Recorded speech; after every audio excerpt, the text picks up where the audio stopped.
mais um Empreendendo com Elas aqui na Rádio Paraná Oficial. Eu, Josiane Mota, vou com vocês até o meio-dia e eu estou com essa mulher maravilhosa, essa minha amiga médica que fala muito na segunda-feira comigo. Toda segunda, toda segunda-feira aqui comigo. Bom dia, doutora Ana Barlesi. Tudo bom com você? Bom dia, Josi. Tudo e contigo? Eu estou muito bem. Começamos o mês de novembro, né, Ana? Ai, coisa boa. Já está quase muito acabando. Muito bom. Já está quase acabando, né? É, o Papai Noel começou a aparecer já. Verdade. Né? Verdade mesmo. Já começou o Papai Noel. E hoje nós temos um assunto muito importante para estar falando, né, Ana? Para estar aí trazendo para as nossas convidadas, para as pessoas que estão nos acompanhando no Instagram, no YouTube, no TikTok. Exatamente. Foi Ana, até um pedido de alguns ouvintes. Olha, Ana, que coisa boa você trazer isso, porque é importante a gente cada vez mais falarmos, né, Ana? Tem muita, como que eu posso dizer? Precisa de mais informações. Né? E hoje o nosso tema será sobre transtorno de personalidade, borderline, antissocial, psicopatia e transtorno obsessivo compulsivo. Isso, Ana? Não.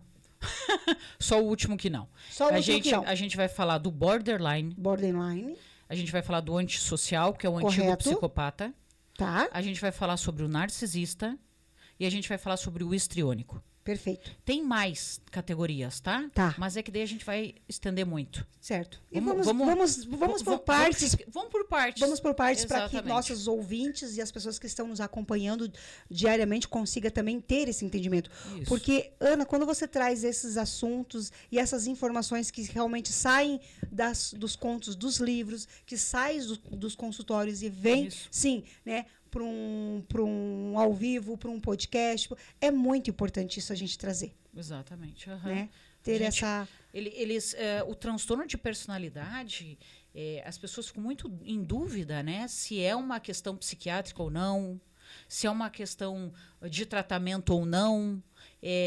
Como que eu vou saber que o meu marido que a minha esposa se a minha namorada Então, eu falo muito nisso dentro do consultório e eu disse assim, olha, eu acho que é uma boa a gente trazer para as pessoas identificarem, porque tem critérios de identificação. Sim. E eu vou trazer exemplos também, né? Como eu gosto de trazer.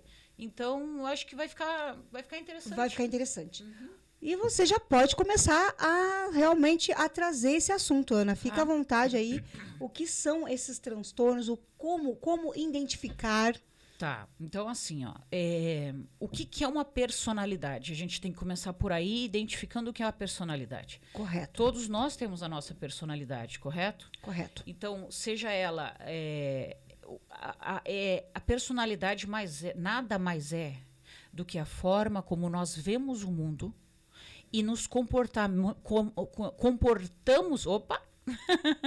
frente a ele. Né? Com as situações que são apresentadas, com a socialização que nós fazemos. Então, tudo isso está ligado à nossa personalidade. Correto. Como que nós formamos a nossa personalidade? Então, e isso é assim bem importante. A nossa personalidade é formada lá da infância. Então, quando eu digo que é muito importante a gente cuidar das crianças e de como elas são...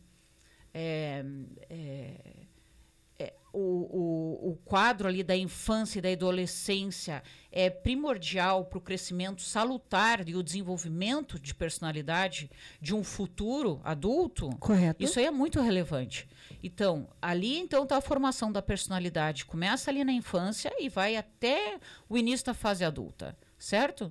É formado muito pela parte genética, então os componentes genéticos que são passados família, né? E também a gente entra um pouquinho na epigenética, que eu já venho dando uns toquezinhos. Correto. A epigenética nada mais é que o funcionamento da própria genética com o meio. Então, aonde essa criança, esse adolescente está se desenvolvendo? Em que tipo de família? se é uma família disfuncional, se ele sofre abusos, se ele sofre abandonos, tudo isso aí vai influenciar na personalidade futura desse adulto.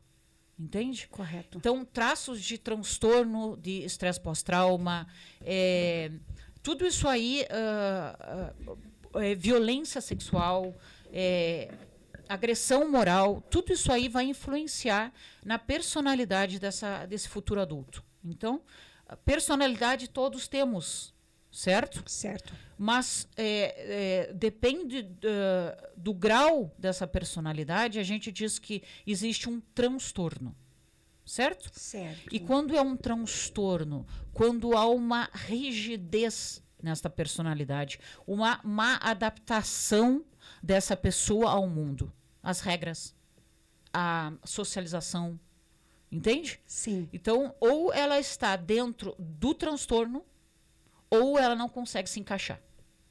Então, por isso que a gente precisa saber o que acontece com essa pessoa, quais são os critérios, para a gente identificar e não ficar apontando o dedo, às vezes, né?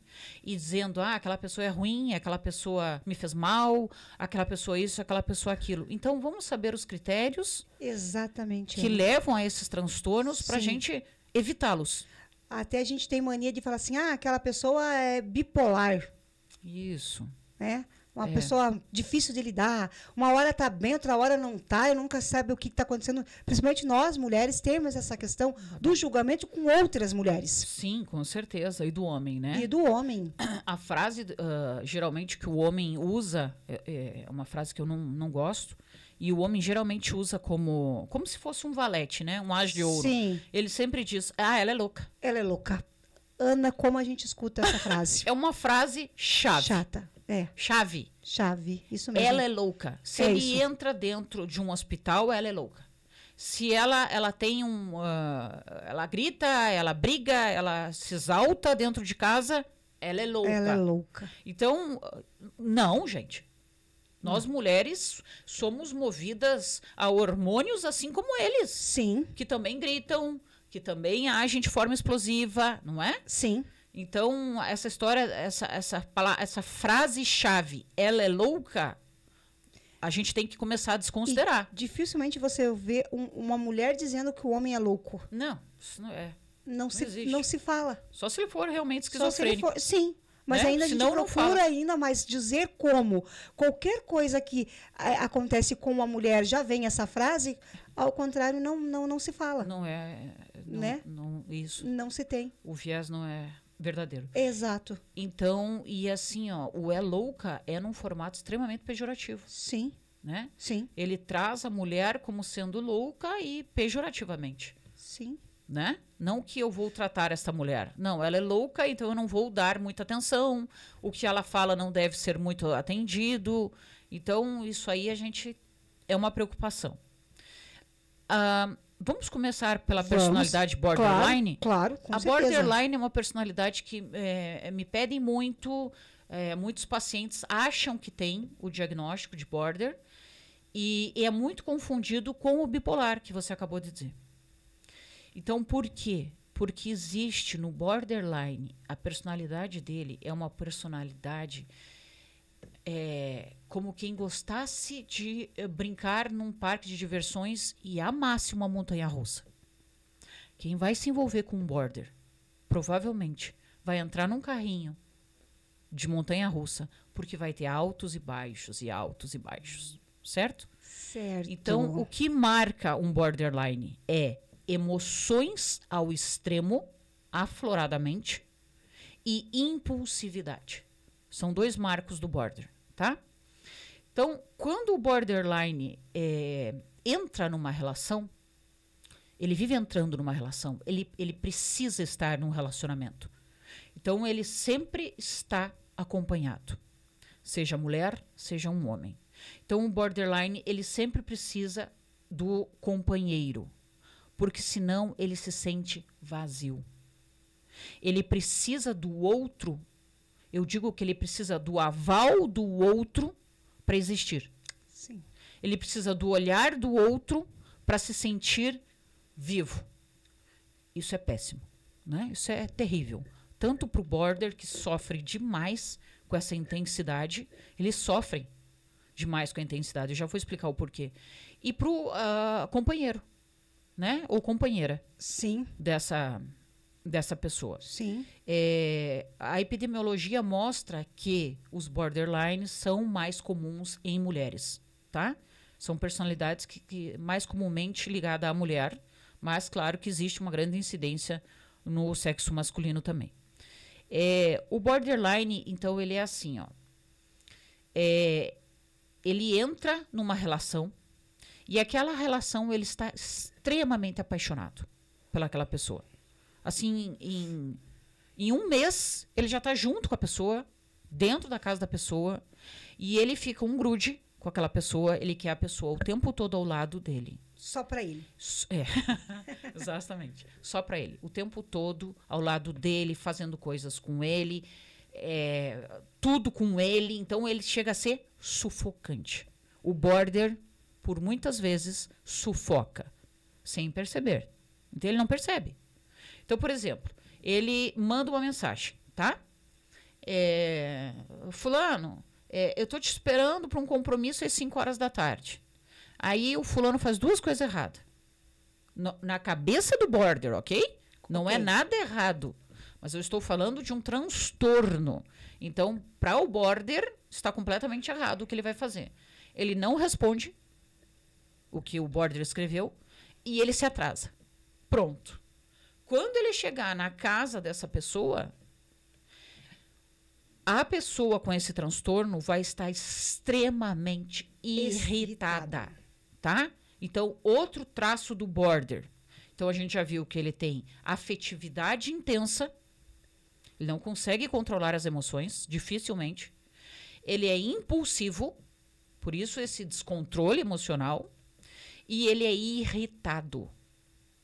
Então, essa irritabilidade do border, às vezes, beira a agressividade, muitas vezes, ao companheiro. Sabe aquela história do Maria da Penha ao revés? Sim. Em que o homem leva uns tapas? Sim. Então, geralmente, esse homem está ligado a uma mulher borderline, tá? Porque ela é extremamente explosiva. Ela é extremamente irritada. Então, a pergunta, quando o homem chega, ele pode até chegar com um buquê de flores na mão e entregar para ela, é capaz dela joga fora. Destruir com as rosas. Impulsividade. Irritabilidade. Então, a pergunta-chave do border para o outro seria: por que tu não me atendeu? Por que você não me respondeu? Por que você não chegou a tempo? Tava mandar uma mensagem, pegar o telefone e só me deu. E vai, por exemplo, imagina eu que estava dentro de uma emergência 12 horas. Não tem como. Eu não podia pegar no telefone. Não tem como. Né? Então, não existe eu ia viver chateando um companheiro border. Sim. Ele ia viver se sentindo oprimido, frustrado. Isso. Que frustra o borderline. Então, o que a gente precisa saber do border? Ele é uma pessoa incrivelmente apaixonada. Então, ele é sedutora. Ele é sedutor. Tá? Ele vai lá, ele te seduz, ele faz tudo para seduzir aquela outra pessoa, até que conquista. Então, esse planejamento da conquista também é saboreado intensamente pelo borderline, tá? Então, ele vai, seduz, ele agrada, ele, faz de tudo. E aí ele consegue a conquista. Quando ele passa para a fase da conquista para o relacionamento, ele começa, então, a tentar ficar no controle da relação. Então, ele sempre está no controle. Essa roupa não tá legal. Tu tá muito exposta. Esse batom não tá bonito. Este cabelo tá muito comprido. Vamos falar da mulher para o homem. Você se atrasou demais. Por que tu tá chegando tão tarde? Não gostei da sua amiga. Eu ia falar. A colega do trabalho. Quem é essa?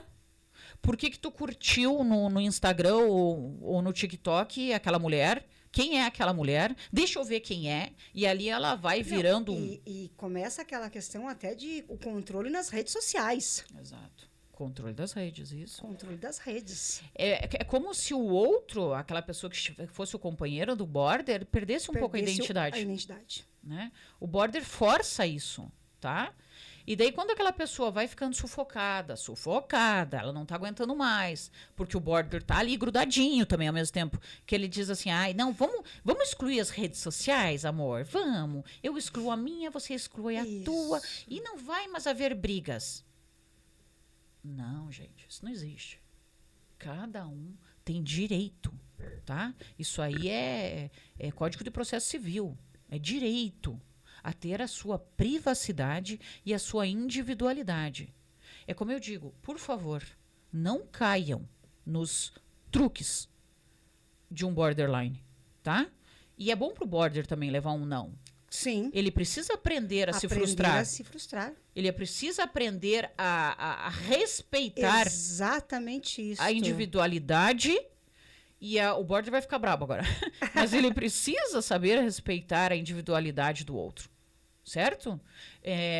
Nós somos pessoas diversas. Sim. E o border quer fazer isso aqui, ó. Ele quer que tu se transforme nele e vice-versa. Tá? É como eu te disse. É como se ele não existisse sem o outro. O vazio dele é muito grande. Então ele precisa preencher com o outro. Pronto. Por isso que o border precisa de tratamento. Muito tratamento. Perfeito, e o essa border, colocação, Ana. Aí necessita de tratamento. Por quê? Porque ele sofre nas relações. Ele não consegue manter relações por muito tempo. Porque ele sufoca. Ele sufoca. Então, assim, a pessoa, no início, ela acha muito bom, porque ele é extremamente apaixonado. Sim. É um sujeito apaixonado. Sim. Né? Do sujeito apaixonado, ele passa por um sujeito controlador, tá? Do controlador passa para sufocar. E do sufocar o outro quando sai da relação. E aí o border explode. Porque ele não suporta o abandono. Então, duas coisas que o border não suporta. O abandono do outro. E ele não suporta ficar sem alguém. Né? Então, ele sempre como se estivesse correndo atrás do rabo. É uma situação ruim, péssima. Então, ele sai de um relacionamento, entra em outro. Sai de um relacionamento, entra em outro. E o relacionamento, às vezes, eles se perdem entre o feminino e o masculino. Sabe? Ah, não. Então, agora eu gosto de mulher. Não, agora eu gosto de homem. É tanta instabilidade, Jô, que, às vezes, ele se perde dentro da instabilidade emocional dele.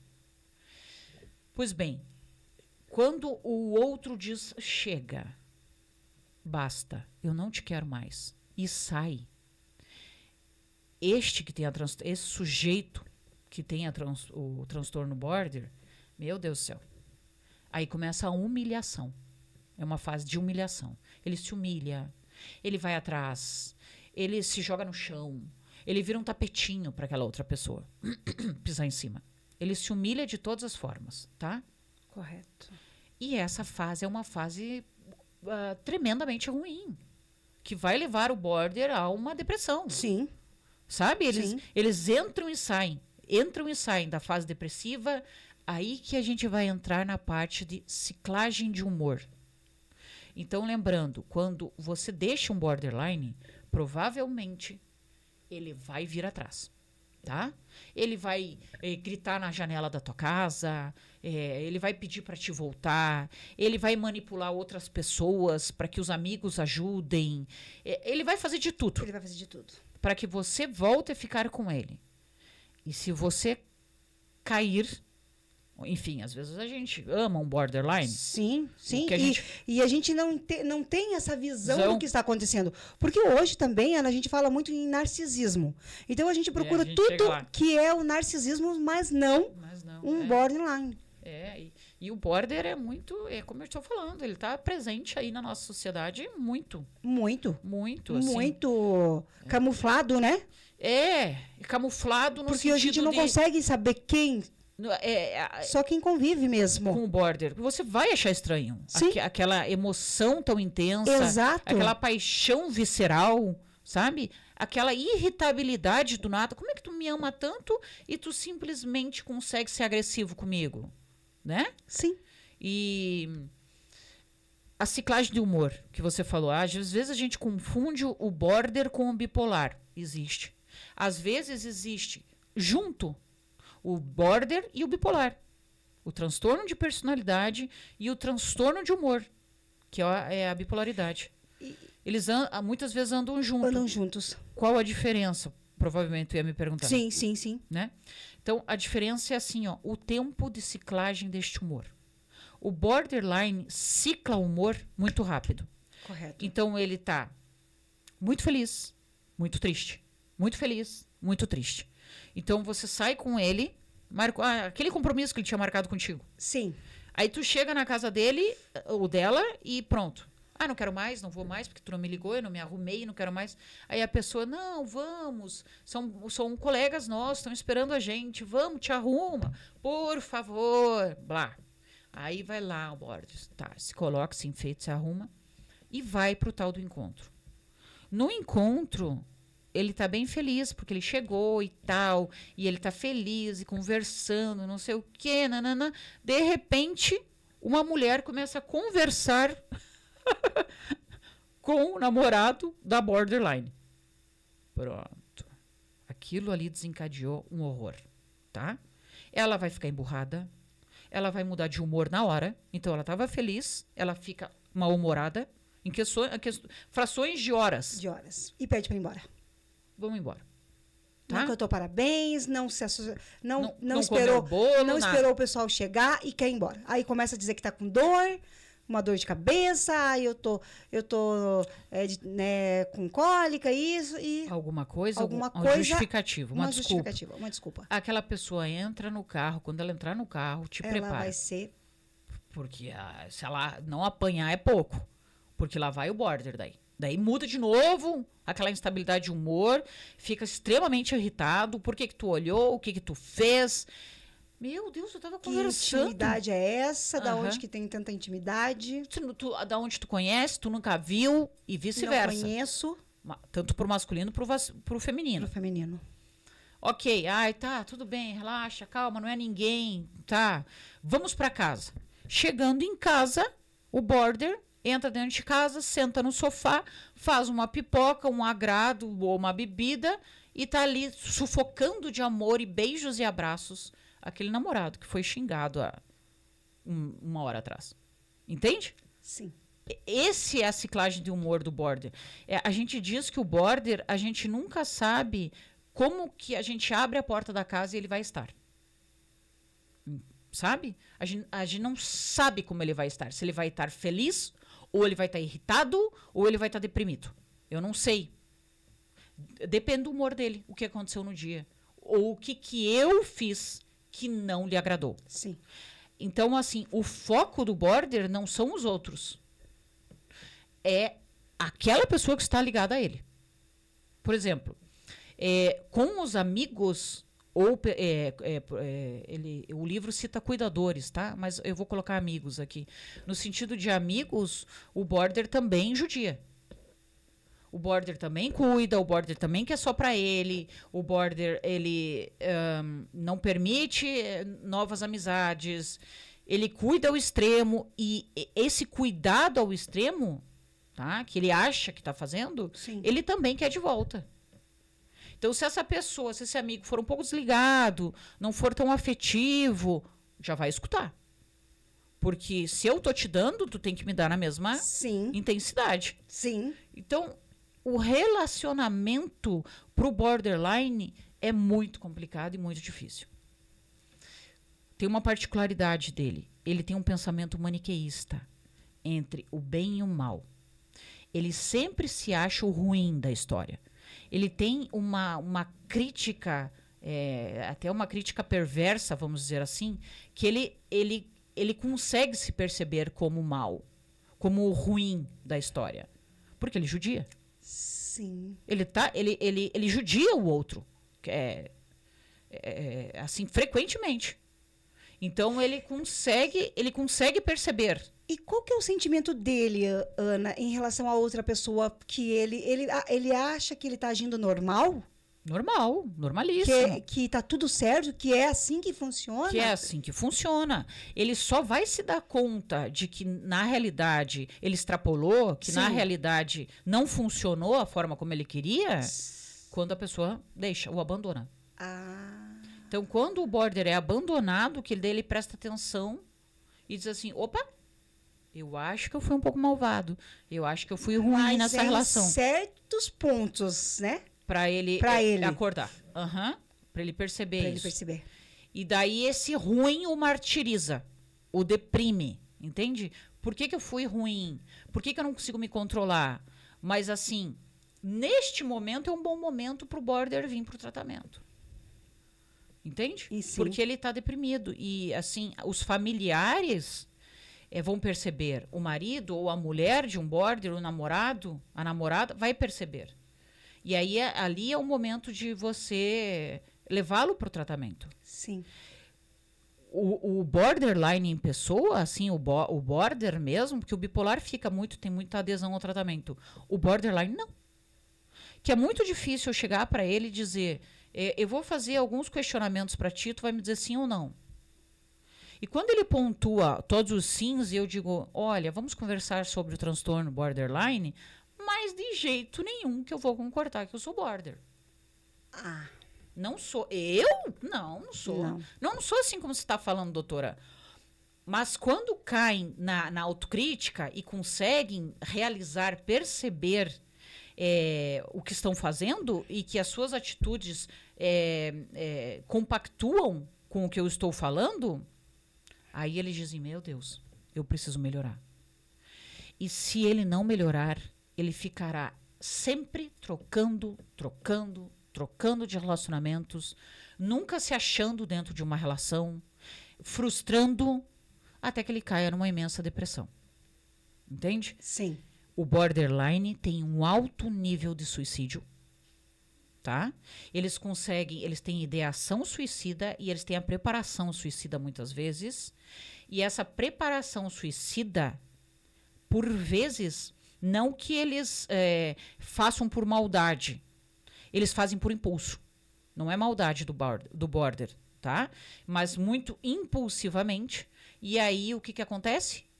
Justamente na hora do abandono, de eu encerrar essa relação com o border, ele, então, prepara um suicídio, ele tenta um suicídio, e aí o ex volta e acode, e cuida, e retorna muitas vezes, por causa disso, tá? Correto. Mas não, insisto, não porque ele é ruim, porque ele está planejando, tá? Como se fosse premeditado. Uma premeditação. Eu vou fazer isso porque daí aquela pessoa retorna para mim. Não. Ele faz por impulso. Realmente, meu Deus, a minha vida ficou completamente vazia. Aquele outro me deixou. Eu não sou ninguém. Eu vou em busca dele. Ele não me quer. Eu tento o suicídio. Então, a gente tem que cuidar muito nesse momento da separação do border para que ele não caia nesse pensamento, tá? Ele tem muito também o pensamento paranoico.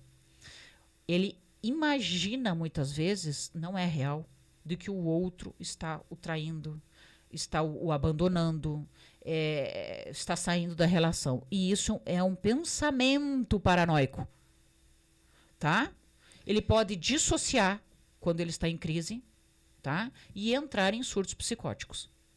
Então a gente precisa cuidar das pessoas que tu percebe que é borderline, tá? Porque o que acontece? Ele vai manipular essa relação. Correto. Eu tenho um caso que me dá uma certa dó. De um paciente homem com uma namorada border. E eles vão e vêm, ficam naquela tortura, certo? E quando eles voltam, ele diz assim para mim, que é ele que se trata, não é ela. Ele diz assim para mim, ela vai mudar, ela tá mudando. Daí eu pergunto, escuta, mas o que aconteceu com o teu Instagram, que eu não vi mais você no Instagram? Ah, doutora, foi um combinado nosso. Começou tudo de novo. E ele não tá percebendo. Ele não tá percebendo. Ah, doutora, daí ele vai me contando as histórias. Sim. E novamente ele vai recaindo e ele não está percebendo. Não está percebendo. Na manipulação, tudo de novo. E daí eu digo para ele, traga a consulta psiquiátrica, traga esse sujeito à terapia. Sim, tá? sim. Porque é só com terapia, até é melhor a terapia do que a própria psiquiatria. Claro que a análise, então, muito bem-vinda, né? Para poder ajudar, porque tem que entrar com medicação. E ele tem que entender quem ele é e o que ele faz de errado, tá? Então eu trouxe um livro aqui, que é este livro aqui, o Borderline, tá? Que é do Paul Mason e da Randy Krager, então, pela Sextante no Brasil. E aqui dentro deste livro, do Borderline, ele tem um teste, que eu acho bem legal, que eu aplico nos meus pacientes. Então, é um teste que envolve ali 12 questões, e daí vai pontuando as questões. Eu faço, às vezes, no consultório. E aqui tem bem direitinho o narcisista e o border. Tá? Olha só. Que você vai se identificar com um ou com o outro. Ou com o outro. E daí tu vai ver a tua pontuação aqui no final. E daí tu vai ver, opa, eu preciso de tratamento, eu sou border, eu sou narcisista. Então esse livro é um livro bem fácil de ler, ele não é assim técnico. Ele é a literatura fácil. Correto. E ele traz esse teste que é bem interessante, assim, para caracterizar ali, de acesso fácil para a pessoa identificar. E eu acredito que a pessoa cria ela acaba tendo sérios problemas de trabalho. Com certeza. Né? O estudo dela, ela acaba parando, ela acaba deixando de empreender, ela acaba deixando e ela vai vivendo só naquele mundo ali dela. É. Uhum. Ó, por exemplo, a pergunta aqui, ó. As emoções dela mudam num piscar de olhos? E quando os seus sentimentos atingem um modo de alta intensidade, é difícil voltar ao tom normal? É o border. Entende? Sim. Ela pode ter acessos de raiva súbitos e devastadores?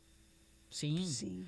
Muitas vezes por causa de algo aparentemente bobo, foi aquilo, não atendi, não respondi. Né?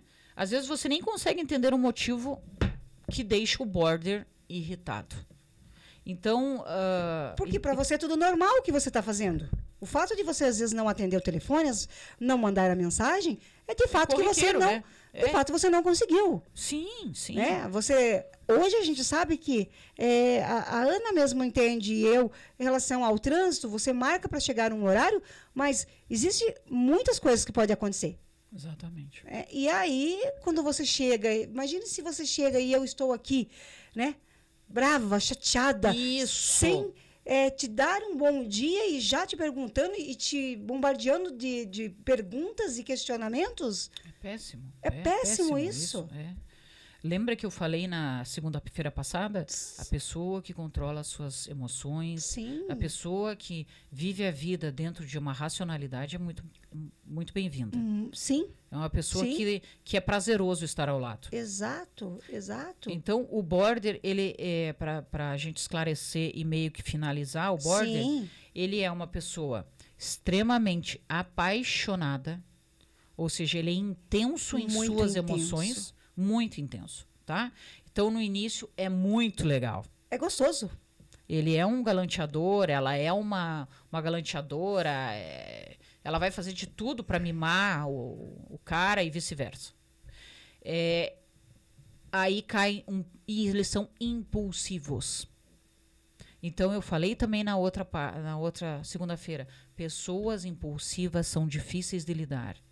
Impulsividade é o id funcionando, é a nossa parte animal. Sim. Se colocando à frente da nossa racionalidade.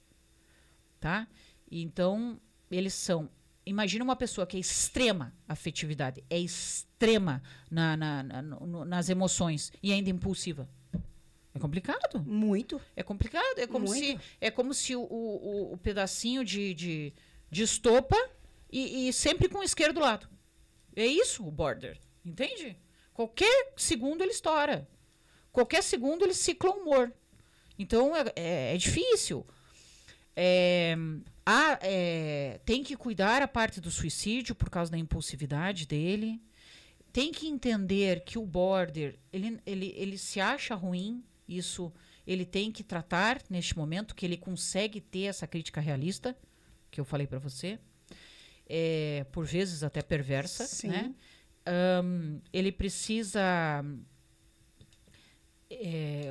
precisa evitar essa parte do controlar os impulsos para evitar essa parte do suicídio, controlar as ideias paranoicas, isso falando diretamente pro border.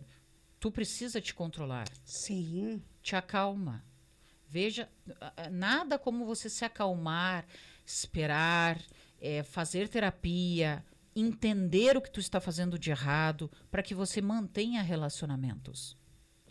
Eu tive uma border dentro do meu... Inúmeros. Mas dentro de um dos casos, ela disse assim para mim, eu vou atrás dela. Era um relacionamento homoafetivo. E eu disse assim, bom, você quer que eu diga para ti se tu deve ir atrás dela ou não? Ela já tinha levado 3 não, tá? 3 não seguidos. Ou seja, ela estava na fase do abandono e daquela fase mais perigosa. Sim. Do borderline. Sim. Então, ele estava se sentindo abandonado. O que ele vai fazer? Próximo passo, se humilhar. Então, eu falei, já foram 3 negativas. Tu vai chegar, tu vai viajar até onde uma pessoa vai estar. Era aqui no Paraná mesmo. Não era uma viagem longa. Mas, tu está contando com a probabilidade de ela nem te atender? Ou, pior ainda, de ela estar com outra pessoa? Tu vai saber lidar com isso? Ou tu vai pegar e tomar tudo que é remédio que tu vê na frente, enfim. Se tu for saber lidar com essa pessoa e tentar finalizar relacionamentos e ouvir críticas do que tu fez errado, eu acho que é perfeito. Ok, border? Se você for ouvir e admitir o que tu fez de errado e que essas críticas sejam construtivas, tu pode falar com o teu ex. Sim. Até deve, mas tu vai ouvir bastante coisa. Sim. Porque tu judia, né? Sim. Então, esteja preparado. Se tu não estiver preparado, se tu acha que aquela pessoa tem que voltar para ti a todo custo, não é uma boa opção. Tá? Então, esse é o conjunto do borderline. Eu acho que eu fui bem explícita aqui, né? Muito. Foi ótimo. Deixei foi bem claro. Trouxe muito. Lembre-se, ele é controlador, manipulador, ele vai querer você só para ele e no momento que você estiver totalmente disponível, ele vai sufocando, porque ele quer você só para ele o tempo todo para ele, é sábado, é domingo, e é beijo, e é abraço, e é dengo, enfim. Às vezes cansa. Cansa. E como cansa? Por mais afetivo que você seja. Cansa, porque você quer ter a tua liberdade, o teu momento, o teu espaço. Isso. O conversar com pessoas, é tudo. E a pessoa está muito intensa. O border não permite o teu espaço, não existe. Sim. O teu espaço é o dele. Sim. É o vazio preenchido dele. Exatamente isso. Lembrando que eu falei sobre as personalidades, que elas têm muito de genética. Então, pode ter na família alguém border. Então, isso é interessante perguntar, né? Olha. Eu sempre pergunto. E... quem sempre foi o que manda mais, né? E essa instabilidade de humor? Essa instabilidade de humor. A instabilidade de humor é muito marcante, tá? Então, instabilidade de humor. Por vezes, eles fazem automutilação, tá? E ali é um esforço para que ele não sinta tanta dor. Então, ele se automutila. O que é automutilação? É você se machucar. Então, é você se cortar, é você dar murro nas paredes, é você... É automutilação. São machucados que você se auto-inflige, né? Então, isso daí também faz parte da personalidade do border. Tá? Para as mães e para os pais, vejam os braços, as pernas, a parte interna das coxas das meninas, porque elas se auto-mutilam. Importantíssimo isso. Então, é como eles relatam que é assim, eu estou sentindo uma dor tão intensa que quando eu me corto, é como se a dor parasse. Tá? Obviamente, é uma dissociação, tá? E eles estão entrando em surto já. Então, você tem que resgatar essa pessoa. Correto. Então, voltando um pouquinho ali na genética, e assim, pessoas que sofreram abandono, mulheres, meninas que sofreram abandono paterno, podem se tornar borderline se tiverem má genética. Vou explicar como. Uma coisa que acontece demais. E isso a justiça não leva em consideração, porque ela quer compartilhar, ali guarda. Não vou entrar nesse trama, mérito também. Mas assim, ó, são separados o pai e a mãe, tá? E daí aquela menina de 7 aninhos, o pai prometeu que vai buscá-la no sábado, está combinado. Que vai pegá-la no sábado e vai devolvê-la no domingo. A Jo já deu uma risadinha aqui. Ai, ai, ai. E aí o que acontece? Aquele pai não vai. E eu já ouvi de meninas, adolescentes, dizendo assim, doutora, eu tinha 7 aninhos, eu ficava sentada esperando na escada para fora da casa, porque a minha mãe pedia, filha, entra, filha, o teu pai não vai vir, filha, volta. E a menina ficava sentada, emburradinha, esperando o pai por horas. Isso é abandono. E é um abandono gritante. Frustra aquela menina. E isso pode e está dentro dos transtornos, tá? Vamos para um breve intervalo com essa mulher maravilhosa aqui falando muito e voltamos para o segundo bloco com mais assunto aí com a doutora Ana Barlesi. Voltamos para o segundo bloco, eu, Josiane Mota, com essa mulher maravilhosa, doutora Ana Barlesi, que está sempre comigo aqui na segunda-feira. Falamos muito sobre mulheres, sobre a saúde das mulheres, e hoje ela está trazendo temas importantíssimos para o nosso convívio, para o nosso entendimento, né, doutora Ana, com as pessoas mais próximas, principalmente em relacionamentos de casais, de família, de empresa também. Agora, tu falou do border, que ele larga muito, assim, ele tem problemas com trabalho e com estudos, não tanto. Agora a gente vai entrar Agora a gente vai entrar em outro assunto muito importante. Uma outra personalidade, que, sim, é todo desviante. É uma personalidade desviada, né? Sim. Só para continuar, só vou falar uma última frase.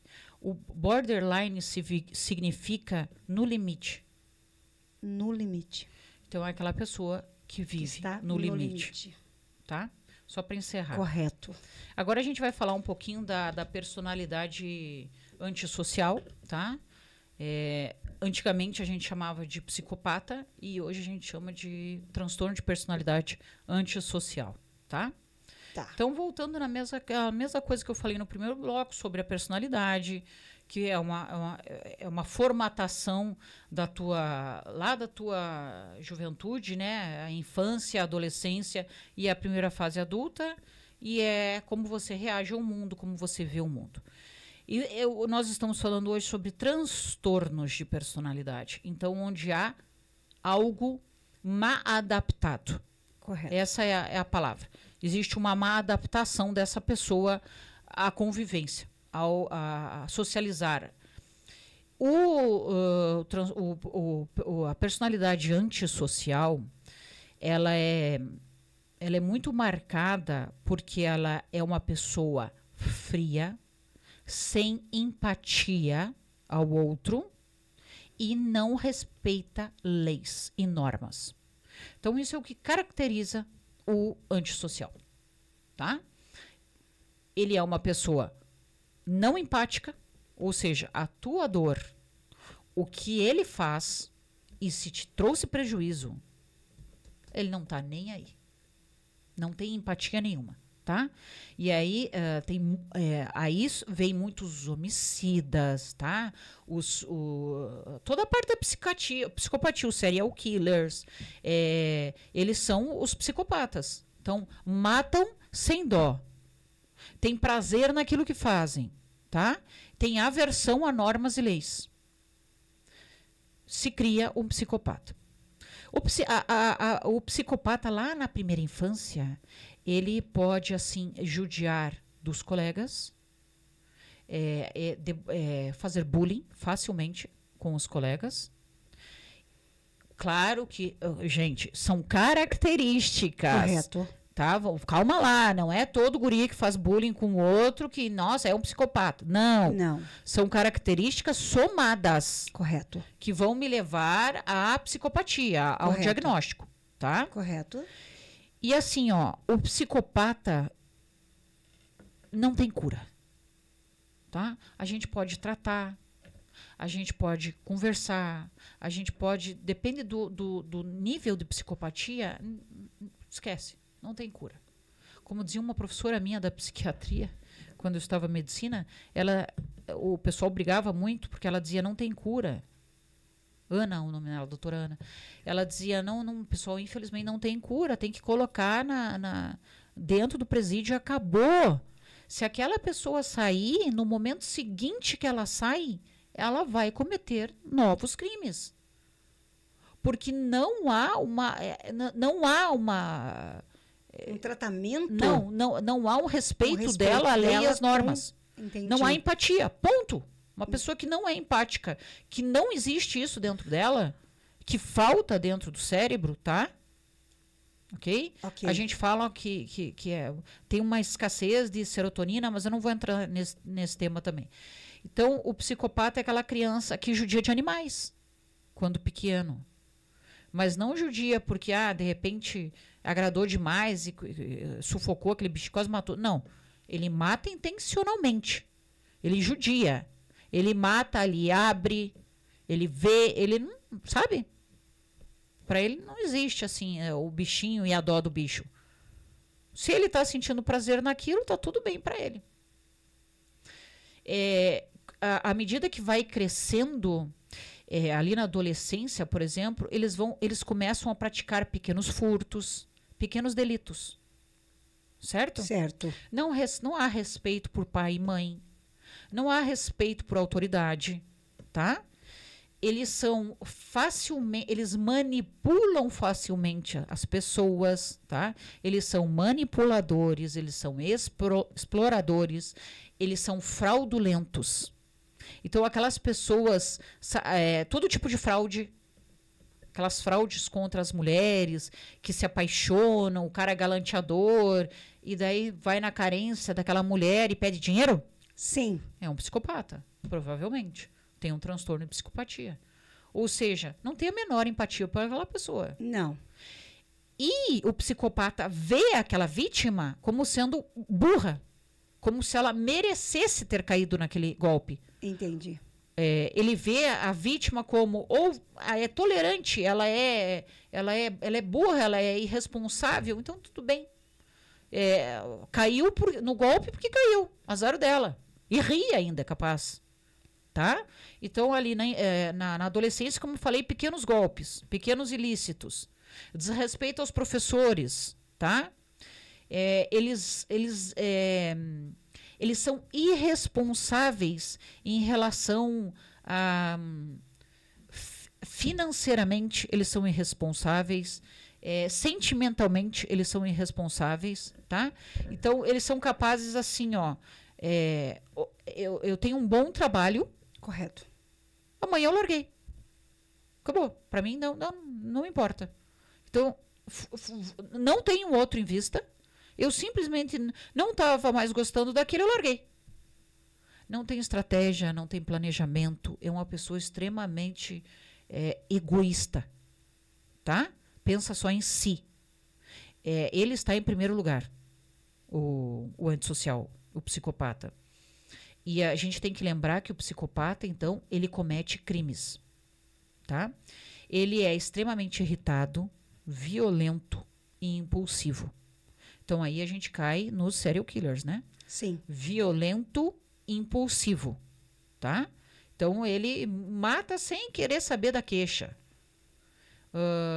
Se você for ler a vida dos serial killers aí nos Estados Unidos, tem 500 mil livros.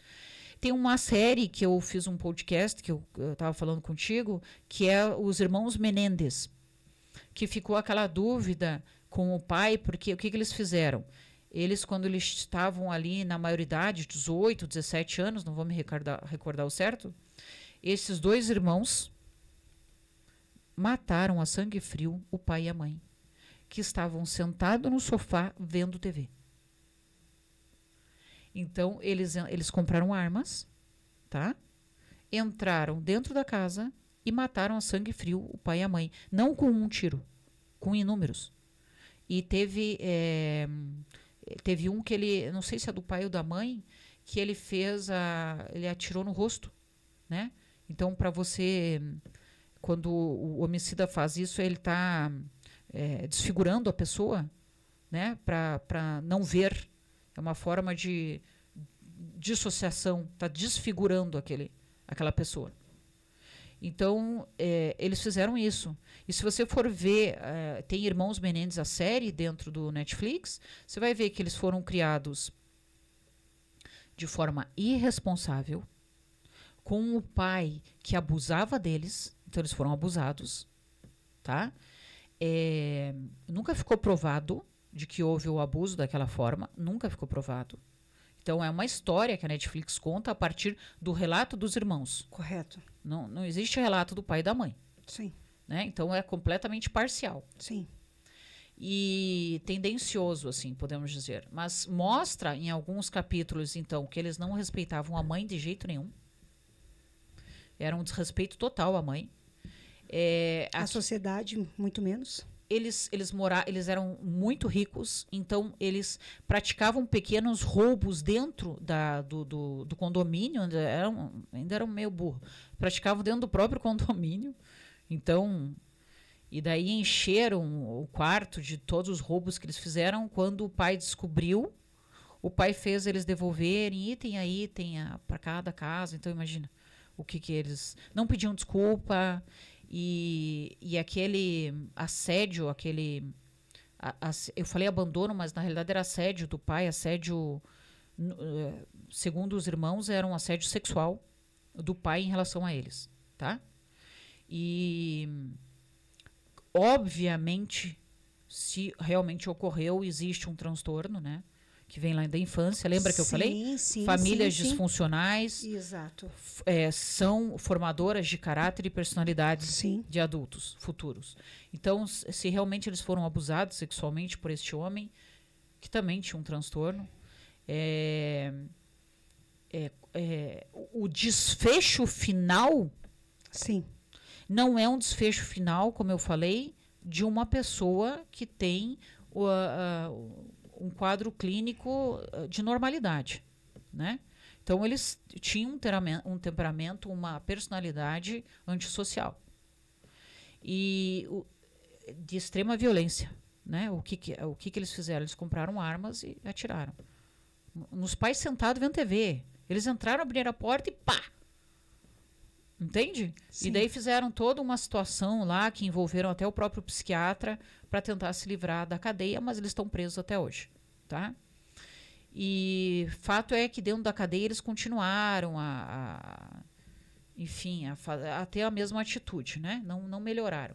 Então, é bom que deixe claro que o antissocial, por exemplo, se ele tiver numa festa e ele beber muito, ele não vai ter a preocupação, ele vai pôr 4, 5 pessoas dentro do carro e vai sair dirigindo. Sim. Entende? Ele não tem o cuidado, às consequências. A vida das outras pessoas. Isso, as consequências. As consequências. Ele não se importa, ele não tem empatia com o outro. Então, são os marcadores. Não tem empatia e não tem respeito às normas e leis. Não tem respeito ao outro. E não tem o que mude. Então, tu vai fazer tratamento e aquela pessoa vai continuar achando que ela está certa. E que se ela fez se ela cometeu algum crime ou pequenos crimes, ela vai achar que aquela pessoa é burra porque caiu no golpe. Entende? Sim. Então, o antissocial, a gente é uma pessoa bem demarcada, assim, é fácil de ver. E geralmente estão ligados à criminalidade. Muitos deles caem no transtorno compulsivo por drogas também.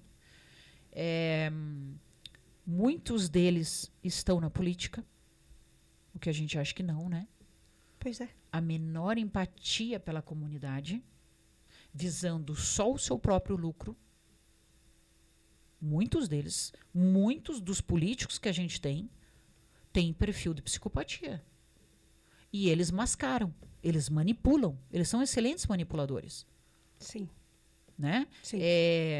Aquele o motoboy era o do parque, né? Sim, Aquele, o suqueco do parque lá, ele também tinha uma psicopatia, então ele era manipulador. Ele envolvia aquelas jovens até levá-las a um lugar ermo e praticar o estupro, enfim, até o homicídio. Então, eles são... tem também o da Luz, que foi um caso bem interessante no Brasil, que ele ficou preso por anos a fio, vamos dizer assim, ele ficou preso por mais de 40 anos. E à medida que ele pôs o pé para fora da cadeia, a primeira coisa que ele fez foi matar uma mulher. Então, Jesus, eu me lembro muito que a minha professora dizia, não há cura. É porque realmente não há cura. Não há cura. Então, a gente precisa ficar atento mas como é que essa pessoa não sofre por mim? Eu estou num relacionamento com ela, vamos colocar ali uma psicopatia leve. Eu estou num relacionamento com ela e se eu acabar, tá tudo bem para ela. Entende? Ela não tem respeito, ela vai me manipular, ela vai tentar tirar dinheiro, enfim, ela vai praticar algum delito, algo ela vai fazer. Sim. Então, esse é aquele leve que está num relacionamento contigo. São marcadores impulsivos e violentos, chegando à agressão sexual contra as mulheres. Tá? A epidemiologia mostra muito mais o transtorno antissocial ligado aos homens do que às mulheres. Tá? Mas também, claro que existem mulheres que também dão golpe, não têm empatia, não têm respeito à lei, normas, enfim, impulsividade. Mas está muito mais ligado aos homens. Então, esta é uma personalidade que vai ser muito difícil. O tratamento vai ser muito difícil ele chegar a querer fazer um tratamento. É exatamente isso, Ana. Como é que você faz com que eles vá para esse tratamento, para que eles comecem a fazer esse tratamento? Então, assim, eles judiam do irmão. Então, aquela mãe tem que se ligar quando ainda pode. Quando ainda são pequenos. Então, eles judiam o irmão, judiam judiado. Judiado, eu peguei meu Deus do céu, com 12 anos de idade, que 12 anos de idade, ele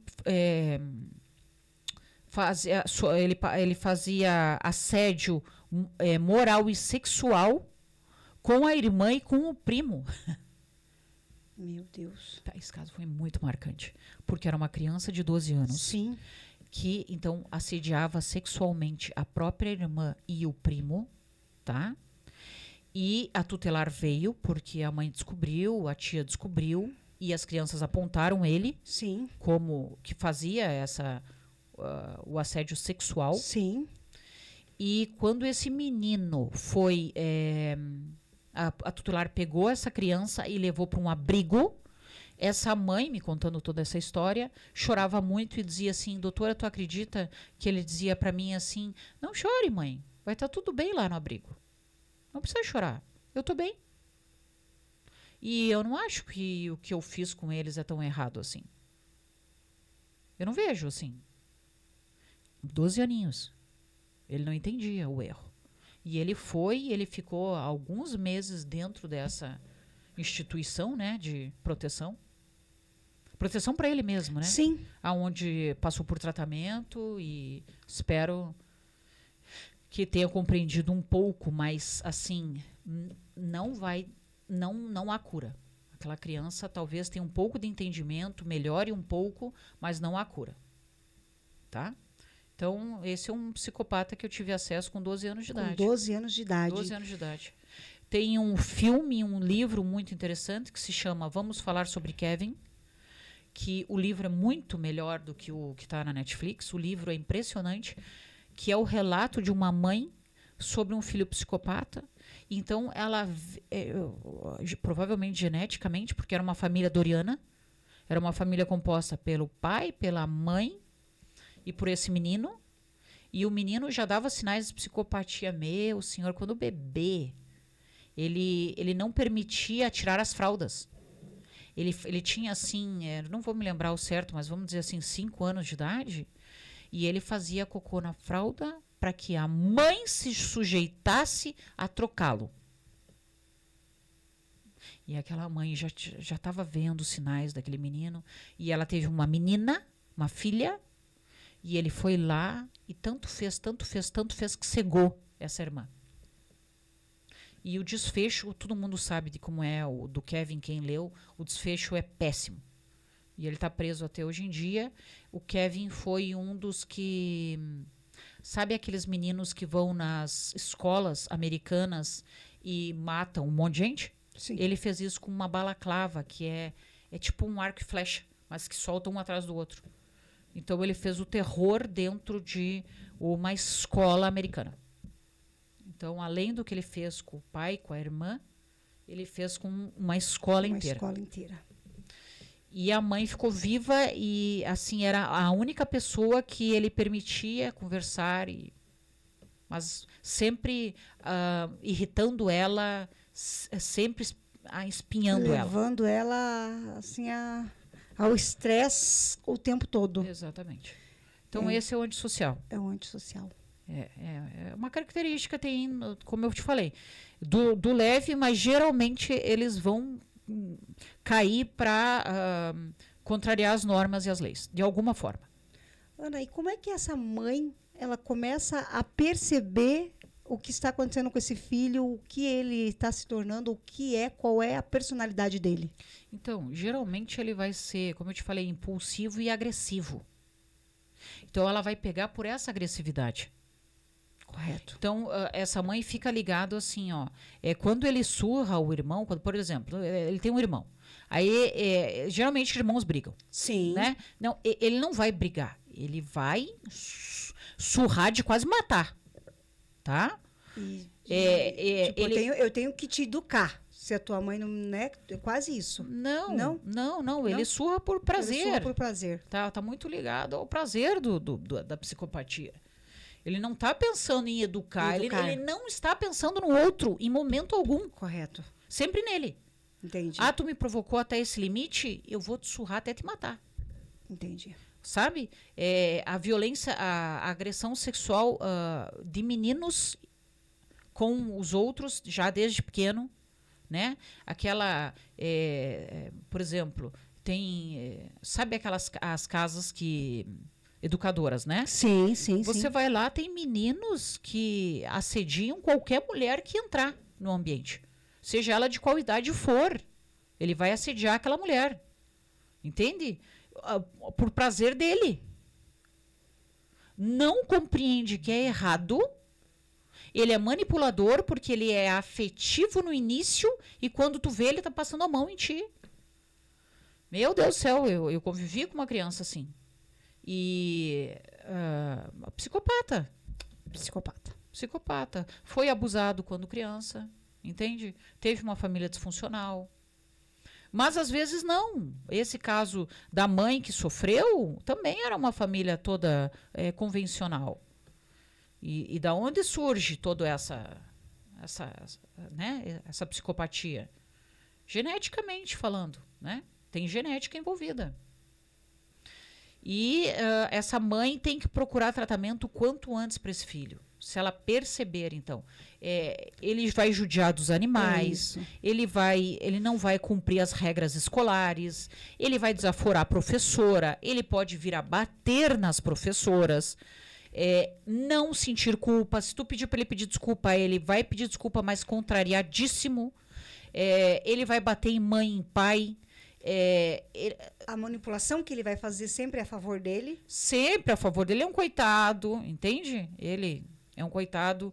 E a vítima mereceu. A vítima era muito tolerante ou era muito coitadinha. Então, a vítima mereceu, tá? Então, isso aí as mães têm que perceberem. Claro que o percentual de psicopatia é bem menor, né, do que todo o resto que eu vou falar aqui. Sim. Mas que essa mãe fique ligada. Que fique ligado. Porque, Importante. assim, tá judiando sempre o irmão, né? Incessantemente, sempre judiando aquele irmão. Com a namorada, a namorada falou que agrediu, que houve quase um estupro, né? Então, esse tipo de coisa tu tem que levar em consideração e já ir para tratamento. Então, o impulsivo que não se importa com leis e normas, você vai ver isso na escola, o psicopata, dentro da escola. E aquela professora vai dizer, não é para fazer. Entende? Sim. Tem crianças que elas fazem transgressões absurdas dentro da escola. Como, por exemplo, pegar um papelzinho de bala, tá? Sim. Colocar fezes dentro, enrolar e dar pro amigo. E ele tem 5 anos de idade. E ele se diverte na reação. E ele se diverte, ele diz para comer. Entende? Então ele tem 5 anos de idade e ele teve a capacidade de pensar nessa transgressão absurda. Sim. Outros pegam as fezes, as suas próprias, e espalham pelas paredes do banheiro. Eles acham engraçado, divertido. Alguém vai ter que limpar, né? Sim. E se chamar a atenção dele, ele vai tentar manipular. Não foi ele, não foi eu que fiz. Entende? Sim. E não vai pedir desculpa. Então, são transgressões assim que não são normais. Correto. Tá? São coisas que a mãe vai olhar e vai dizer, não, isso aí passou de todos os limites. Passou de todos os limites. Essa criança tem que ir para um terapeuta. É isto que eu ia falar agora. Aí realmente Urgência. precisa ir para um profissional que Aham. comece a ajudá-los todo, porque vai ser uma busca e uma ajuda constante com profissionais. Exatamente. Precisa ir o quanto antes atrás da terapia, do psicólogo, atrás da psiquiatria. A gente vai tentar ajudá-lo, né? Mas é uma coisa assim que... Tem um seriado que é o psicopata que usa a psicopatia para o bem, vamos dizer assim, que é o Dexter. Todo mundo conhece o seriado. Mas no caso foi o pai dele que percebeu que ele era psicopata desde cedo. E daí é até interessante, que o pai percebeu a psicopatia. Esse do Kevin também, a mãe relata a psicopatia desde bebê. Como é que pode? Como é que pode? Sabe? Então é impressionante, assim. Então as mães fiquem alertas para transgressões assim muito assim que não são normais, uma anormalidade na transgressão dentro da escola, uma dificuldade extrema em assumir responsabilidades, e eles serão transgressores a vida inteira. Então, infelizmente, tragam para tratamento assim que vocês puderem ver. Exatamente isso, Ana, que eu ia relatar. Procurar um bom profissional e junto começar a fazer ali todo, né, o tratamento, a busca, o entendimento, porque não é apenas, como você colocou, não é normal. Não é normal. Então, o tratamento o quanto antes deles. Perfeito. Agora a gente vai entrar um pouquinho no narcisista, que o pessoal está esperando aí, narcisista, né? Estamos esperando o narcisista. Então, o narcisista, ele tem também uma falta de empatia, tá? Então, o narcisista ali, né, tu fala assim, não sei se é narcisista ou antissocial, né, o psicopata. Mas você vai ver que o narcisista... Ele tem uma particularidade que diferencia bem ele do psicopata, do antissocial. Então, ele tem problemas, o narcisista, com a autoestima dele. Tá? O problema mais sério dele é com a autoestima. E ele não tem empatia com o outro. Então, ele tem um problema com a autoestima, que geralmente é baixo, ele é inseguro com essa autoestima dele. E ele não tem empatia. Então, o que acontece? Por exemplo, vou te dar um exemplo. Nós estamos conversando em 5 mulheres. E tu me pergunta, Jô, como é que tu está, doutora? né, em relação ao meu diagnóstico. Correto. Né? E eu vou dizer assim para ti, Jô, as coisas não estão muito bem, eu tive que passar por quimioterapia de novo. Pronto, o narcisista está aqui do meu lado, ele começa.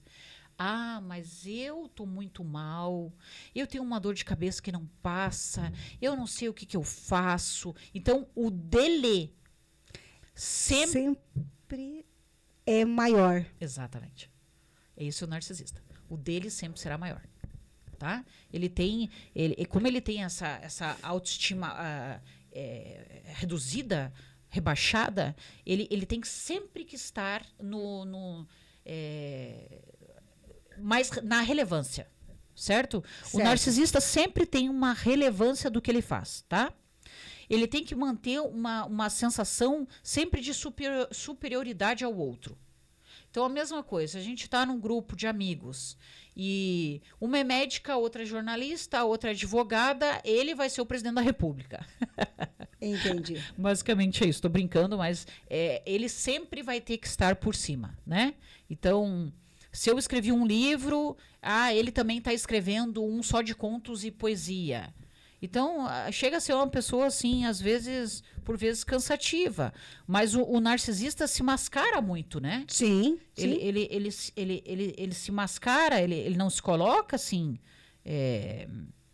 de cara. Então, ele tem um padrão de grandiosidade. Correto. Dentro desse padrão de grandiosidade, ele necessita de atenção. Então, se nós estamos num grupo e tiver um narcisista, esse narcisista sempre vai estar chamando a atenção do grupo para ele, com as conversas dele, com as demandas dele, tá? Então, sempre ele vai estar pedindo a adulação do outro, dentro das conversas, dentro dos relacionamentos. Sempre a demanda dele vai ser maior, sempre o sofrimento dele vai ser maior, sempre o sucesso dele vai ser maior. Então, é uma pessoa complicada, assim, né? De ficar perto. É uma pessoa que...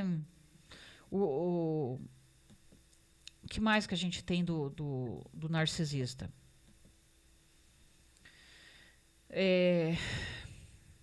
Eles superestimam as suas habilidades. Tá? Então, é por isso que ele sempre é o melhor. Então, é como eu te falei, eu escrevi um livro, ele está escrevendo um livro de contos. Ele não está escrevendo. Correto. Mas para ele falar ali e para ele ficar sendo adulado, ele também está escrevendo. Entendi. O meu já está escrito. Sim. Então, vamos conversar com ele que está escrevendo de livro de poemas, né? Sim. Então, o narcisista, o dele é maior, melhor. Então, ele necessita disso. Já que ele precisa da adulação do outro para que sua autoestima fique completa. Correto. Se ele não for adulado, se ele não estiver... Isso é muito ruim. Meninas, quando dizem que as mães são narcisistas, né? Sim. Elas vêm muito com essa história para mim. Minha mãe é narcisista, porque a minha mãe sempre está preocupada só com ela. O que eu falei no início? A empatia daquela mãe em relação à filha. Então, ela tem que chamar atenção. Vamos dar um exemplo assim. A menina vai ter a festa, bem banal assim.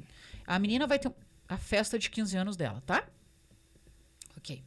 E essa mãe é uma mulher narcisista, então ela é muito cuidada, ela é uma mãe bonita e tal. Às vezes a menina nem é tão bonita quanto a mãe. E essa menina vai fazer o aniversário de 15 anos dela. Eu já presenciei isso. E aí a menina tá bonita, com um vestido bonito, a festa tá linda, mas aquela mãe está um pavão. Ela tá com uma roupa que desbanca a filha, assim, sabe? Tu vê aquela mulher, ela está maravilhosa. E a filha não tá tão bonita. Talvez não tenha um corpo tão bonito quanto a mãe. Não era o momento da mãe aparecer.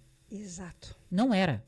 Exato. Então aquela mãe se coloca toda de brilho, do começo ao fim, num vestido justíssimo, e coloca e se arruma, e ela está ali na festa recepcionando quem como se a festa fosse dela. Pronto. E a festa é da menina. A festa é da menina. Os 15 anos é da menina. Os 15 anos é da menina. Então, isso aí é chato, essa mãe. Eu só estou fazendo uma comparaçãozinha. Mas importantíssima essa colocação, Ana. É para visualizar, assim, quando as meninas dizem, minha mãe é narcisista. A narcisista, ela não tem empatia. E daí chegam e dizem para ela assim, ó, a tua filha está linda, mas você, minha querida, tá maravilhosa. Pronto. Era tudo que ela queria. Era o que ela precisava ouvir.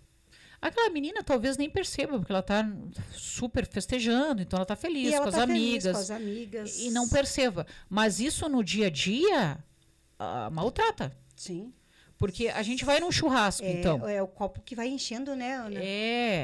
E aquela menina vai, quando ela vai chegando nos 15, nos 16 anos, ela quer uma roupa bonita, ela quer se mostrar. E aquela mãe também vai usar uma roupa de adolescente. Então, ela vai vestir uma mini saia e um top. Ela tem como eu falo, os narcisistas se gostam. Sim. Eles precisam estar sempre no alto, né? Então, para isso, eles precisam impressionar. Então, muitas vezes, eles são muito cuidados. Tanto o homem quanto a mulher. Sim.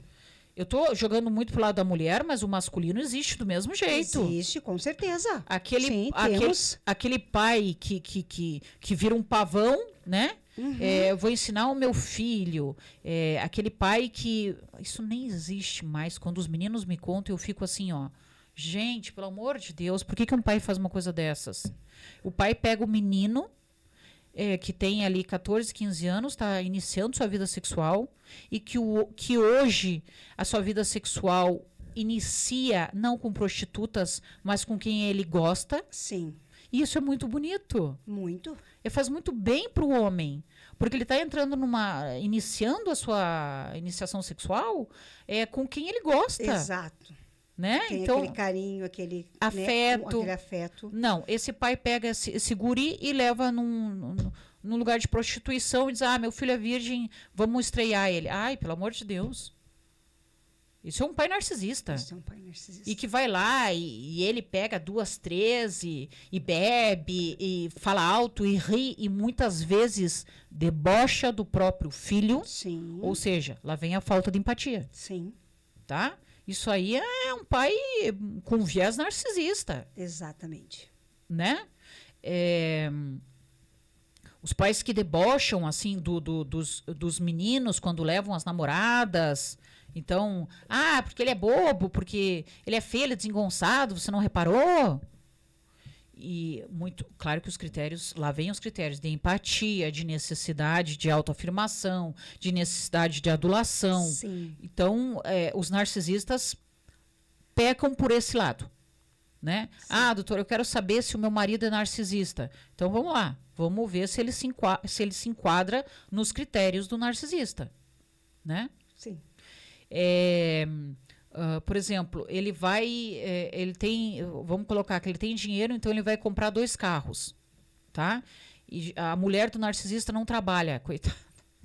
Daí ele vai lá, ele vai fazer essa mulher se sentir mal se ele for comprar um carro para ela, sabe? Porque ele vai debochar, ele vai dizer que ele está dando. Ele que está dando. Ele está comprando porque ele trabalha com tal coisa. Isso. E ele vai dar a essa esposa porque ele pode, porque é ele que vai tocar o sino, ele que vai pôr o laço na frente do carro. Sabe? Sim. Então, esse tipo de pessoa, que é tudo ele que tem que fazer. Ele que tem que fazer. E muitas vezes deprecia o outro que está do lado. Com certeza.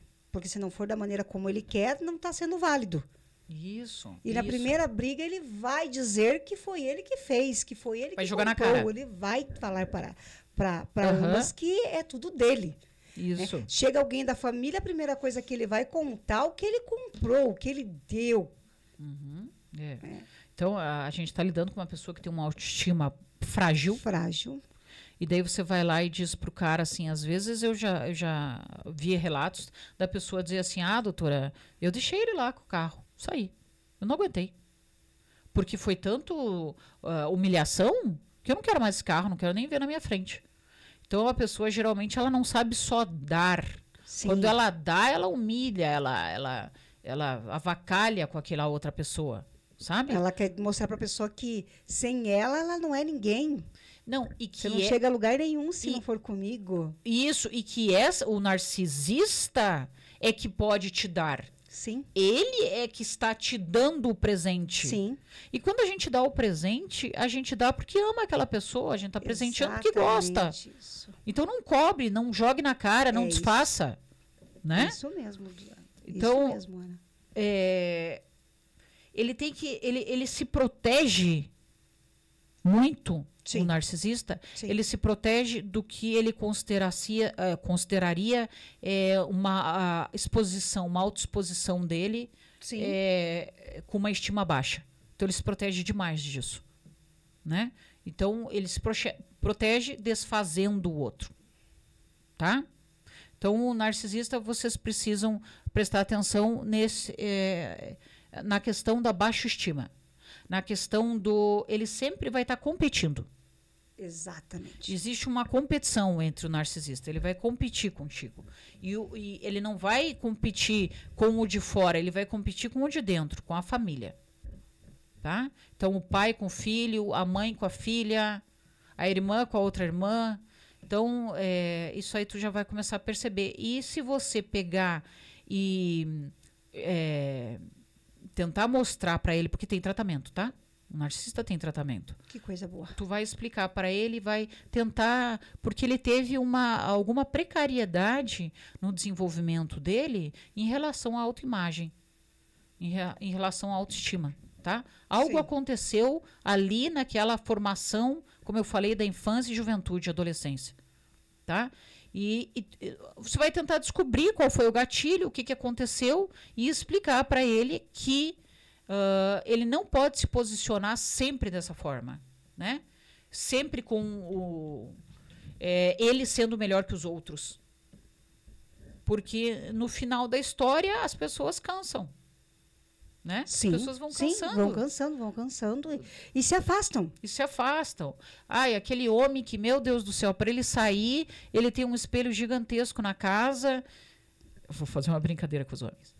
E daí ele se arruma inteiro, e daí se veste, daí troca de camisa e tal. É uma vaidade excessiva, tá? A gente brinca que é aquele homem que tem relação sexual se olhando no espelho. Já ouviu esse termo? Que ele tem relação sexual se olhando no espelho? Não. É o narcisista. Ele tem relação sexual se olhando no espelho. Ele não está olhando para a mulher que está com ele. Ele não tem empatia com aquela mulher. Ele quer se sobressair. Ele quer ver se ele consegue fazer uma boa demonstração ali. Entende? Que chega a essas vias assim. Esse é o narcisista. Então, eu tô tendo relação sexual e olhando no espelho. Pois é. Nossa, que beleza. Muitas vezes filmam, né? Então, isso aí tu tem que levar em consideração, ter cuidado. Que às vezes o narcisista filma o relacionamento íntimo daquele casal. E o que ele vai fazer?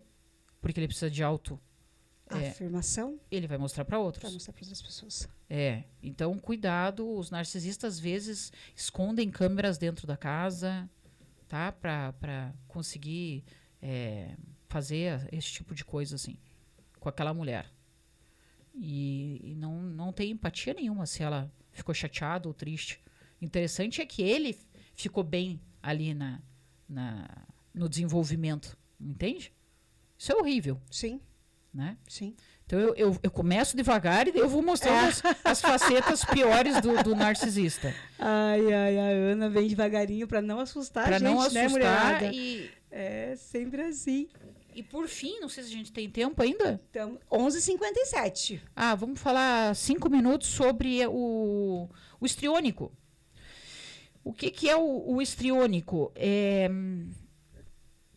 O histriônico, ele vai buscar atenção. Ele é o palhaço da festa. Ele é muito divertido, ele vai usar da parte sexual muitas vezes. Então, ele é extremamente sexualizado, é aquela mulher que vai usar roupas sexys, vai falar de forma... Ela pode estar dentro de um hospital, falando com um médico e passando mal. Ela vai estar sexualizada, ela vai cruzar as pernas, ela vai mexer no cabelo... Entende? Sim. Ela vai dizer, meu Deus, como tá doendo, a dor nem é tanta. Então, esse é o histriônico. Ele é muito dramático, muito teatral, e por vezes ele chega a ser engraçado.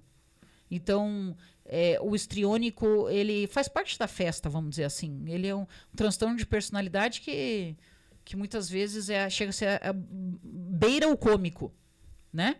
Então, é tanto o homem quanto a mulher extremamente sexualizado, Correto. tá? Ele usa daquele charme sexual, daquela... Mesmo que a pessoa não precisa ser bonita, não. A pessoa pode ser toda, assim, toda jogada, largada, mas o histriônico, no momento, ele já, pronto, se coloca naquela eu vou sexualizar, eu vou conquistar você. É sempre um jogo ali de conquista, e eu preciso estar no meio, chamando a atenção dos outros, mas ele tem empatia. Ele por vezes é impulsivo, mas não é uma grande marca. Também a violência não é uma das grandes marcas dele. Ele é mais... Ele usa a parte sexual, por vezes o que eu digo eu acho engraçado, e ele é muito dramático e teatral. Então, às vezes ele faz um teatro, uma festa para contar uma história e todo mundo se diverte, entende? Não vê a hora que ele chega na festa, porque ele é um engraçado, que traz muita história, né? Isso. E é uma pessoa que... Ela não, assim, um histriônico, eu acho mais assim uma pessoa, um palhaço, assim. Mas, claro que o risco sexual tem que ser levado em conta, né? Sim. Porque ele sexualiza quase o tempo inteiro. O tempo assim. todo. É aquela pessoa que sexualiza realmente com qualquer um. Ele vai chegar para pedir para um juiz por exemplo, é uma advogada e vai pedir para o juiz uma demanda ali, ela vai sexualizar com o juiz. A mesma coisa o homem também. Vai jogar todo o charme, toda aquele, sabe? Sim. Sempre querendo a bajulação. Sim. Ele quer ser bajulado. Ele quer ser visto. Ele quer ser... isso, é bajulado, é visto, mas sem aquelas características tão negativas das outras personalidades. Correto. Ana, sei que o nosso tempo é curto, né? E como a gente tem que falar? Meu Deus do céu, eu falo demais. Chegamos já no final, só que eu queria que você falasse rapidamente desses 2 livros que você trouxe e também do teu. Tá, então vamos lá. Então o meu aí, o pessoal, né, que eu vivo falando sobre ele, é o Viver a Vida de Mãos Dadas com a Morte. Uma paciente olhou para mim e disse assim: doutora, eu não vou comprar o seu livro porque eu tenho medo de ler. Eu falei, por quê, querida? Daí ela falou, não, porque fala sobre... Tem a morte ali, uma caveira. Eu fiquei com medo. Gente, não tem nada. Não. Nada. Eu vou fazer a segunda reedição do livro, eu vou tirar a caveira que eu gosto tanto e eu vou pôr o Espírito Santo. Mas esse livro... Eu vou tirar a caveira. Mas esse livro é um livro que fala sobre processo de adoecimento e finitude de uma forma fácil, não pesada. A gente vê a caveira e vê De Mãos Dadas com a Morte e acha, nossa, ela pesou no livro. Tu leu o livro. Sim. Ele não é pesado. Não, e ele tem muitas passagens cômicas, por sinal. Muito. Né? Muitas. Então, este é o Viver a Vida, que é o meu livro. Esse daqui é o grito da alma de um paciente meu, Wesley. Ele tem autismo e eu acho muito legal eu mostrar o livro dele. É o segundo que ele já lança. Então, muito bonito. Eu achei Grito da Alma, para um autista falando. Mesmo. É um livro muito legal, tá? Que é da Letras do Sertão, a editora. E, por fim, o Borderline, que eu já mostrei para vocês, né? Que é da Sextante. E é um livro que traz as perguntas tanto do border quanto do narcisista. Lembra que eu falei para ti? Sim. Tanto de um quanto de outro? Sim. E é muito interessante. Vamos ver aqui. Uma pergunta do narcisista aqui. Ela se preocupa mais com as coisas... mas como as coisas parecem para os outros do que como elas são de verdade. Então, ela está sempre preocupada com a aparência, com aquela autoestima vazia dela, Sim. Rebaixada. Então, esse livro é um livro legal, que tem um questionário tanto sobre o border ali Como narcisista. quanto o narcisista. E é isso aí, gente. Chegamos no final desse programa incrível que foi hoje, segunda-feira, com a doutora Ana Barlesi. Sempre estará aqui comigo na segunda.